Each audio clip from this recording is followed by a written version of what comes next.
Hi guys, welcome to Tactim channel. Hope you're doing well. In this video, I'm gonna be showing you how to download ChatGPT, your ultimate guide. So let's go to the ChatGPT first. Open a new tab and write here ChatGPT and log into your ChatGPT account.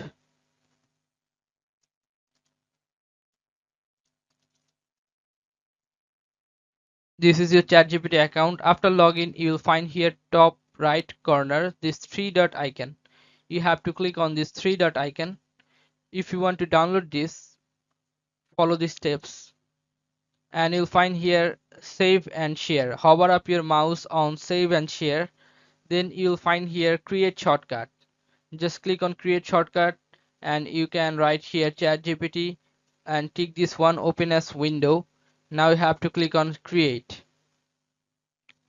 After click on create, you'll find here that ChatGPT has been created, this one. Now if you want to use this, double click on this and you can access ChatGPT directly from your computer. So this is how you can download ChatGPT, guys. If you find this video helpful, then please give a thumbs up and don't forget to subscribe the channel. Thank you so much for watching the video.